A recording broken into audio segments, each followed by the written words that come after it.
Hello tout le monde, j'espère que vous allez toutes bien. Bienvenue sur le défi numéro 5. C'est le défi numéro 5 et le dernier jour du défi. Sauf que aujourd'hui, on va pas voir un défi, mais on va plus voir un partage. Alors, je suis vraiment ravie qu'on soit arrivé au jour 5 et aussi je suis très contente de tous les échanges que j'ai eus avec vous, de tous les messages que vous m'avez envoyés et franchement pour moi, si ça a changé quelque chose pour une personne, une maman ou un enfant, c'est déjà énorme.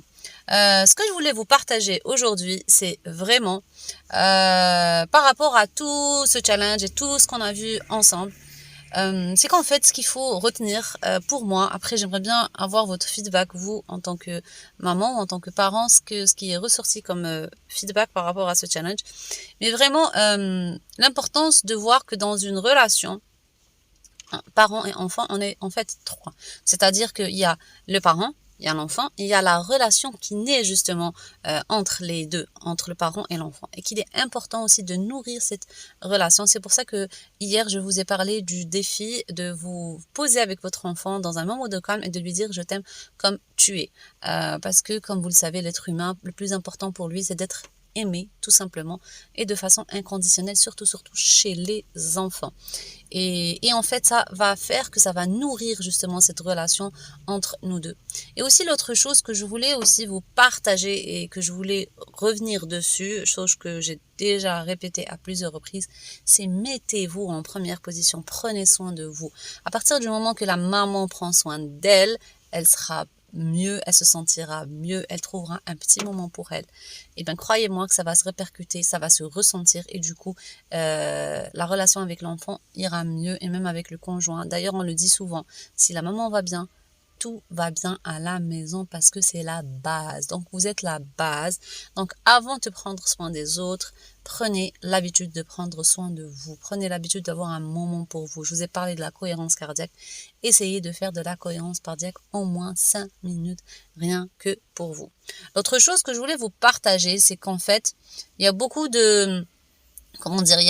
d'histoires qu'on se raconte par rapport à l'éducation bienveillante ou positive. Moi, je préfère le terme bienveillante parce que qui dit positive veut dire qu'il n'y a pas de négatif. Or, quand on le voit bien, les émotions sont hyper importants. Et comme vous le savez, il y a des émotions qui sont, je vais pas dire négatives, mais il y a des émotions qui sont agréables et d'autres désagréables. Être heureux, content, joyeux, c'est agréable. Mais être triste, en colère, énervé, ça c'est beaucoup moins agréable. Par contre, il est important de voir ces émotions parce qu'ils nous apportent des messages. Et aujourd'hui, on s'est bien rendu compte que aujourd'hui, on parle en fait de quotient émotionnel et d'intelligence émotionnelle. Avant, on parlait beaucoup d'intelligence du QI, donc du quotient intellectuel, et aujourd'hui, on parle plus du quotient émotionnel et on l'a tellement bien compris qu'au niveau des grandes entreprises, pour les grands managers, on a instauré des formations d'intelligence émotionnelle pour pouvoir mieux communiquer avec leurs collaborateurs. Et du coup, qui dit meilleure communication, dit meilleur rendement, donc meilleure cohésion et donc meilleur rendement, meilleur résultat pour l'entreprise. Et ils l'ont tellement bien compris qu'ils l'ont appliqué et qu'ils forment leurs managers à ça. Donc du coup, ce que je voulais vous dire, c'est que déjà, nous ne sommes pas des parents parfaits, ça n'existe pas des parents parfaits qui vont vous dire « oui, moi, tout roule comme il se doit, tout est parfait, tout est ok avec mon enfant ». C'est faux. L'éducation, c'est des hauts, c'est des bas, et le plus important, c'est d'avoir plus de hauts que de bas, parce que parfois, ça peut partir en cacahuète, et c'est ok. Nous sommes des êtres humains, et la perfection n'existe pas. L'autre chose que je voulais vous partager aussi, c'est que en tant que parent, c'est à vous de voir et c'est à vous de choisir ce que vous voulez transmettre à vos enfants en termes d'éducation, en termes de richesse, en termes de valeurs, en termes de principes.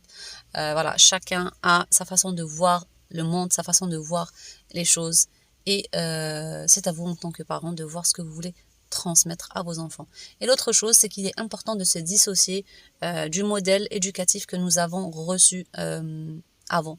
Parce qu'en fait, le modèle éducatif, comme on l'a vu, c'est que en général, c'est beaucoup dans tu dois obéir, l'enfant doit obéir et le parent doit dicter ce que l'enfant doit faire, que ça va dans un seul sens. Or que c'est faux, c'est un être humain, ça part dans les deux sens. Il est important qu'il y ait une communication et de nourrir cette relation dans le respect et la bienveillance et l'écoute. Cela ne signifie pas qu'il ne faut pas recadrer. Au contraire, l'enfant a besoin de sécurité, il a besoin d'un cadre, et là, il a besoin de sécurité. Donc, il est important qu'il ait un parent solide. Et pour avoir un parent solide, c'est un parent qui prend soin de lui, c'est un parent qui se forme.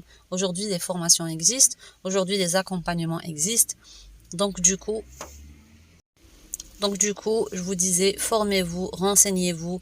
Il y a maintenant des podcasts, des vidéos, des livres qui parlent d'éducation en fonction de l'âge de l'enfant. Ça va vous permettre de décrypter et de comprendre pas mal de choses. Il y a des formations qui peuvent vous permettre justement d'améliorer pas mal d'aspects, que ce soit par rapport à vous, que ce soit par rapport à votre enfant, dans différents domaines de vie. Il y a des professionnels qui peuvent accompagner aussi des parents à améliorer leur relation à leurs enfants, à comprendre pas mal de choses. Donc, n'hésitez pas. Les solutions existent. Aujourd'hui, les choses ont changé, les neurosciences ont prouvé pas mal de choses.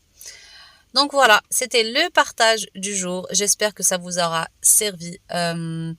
Si ce genre de défi vous parle, n'hésitez pas à me le dire et à me le partager. Je pourrais aussi relancer d'autres défis ou alors échanger avec vous. N'hésitez pas à me mettre en commentaire si ça vous a servi, comment ça vous a servi. Sur ce, je vous dis prenez grand soin de vous. À la prochaine vidéo, la semaine prochaine. Ciao!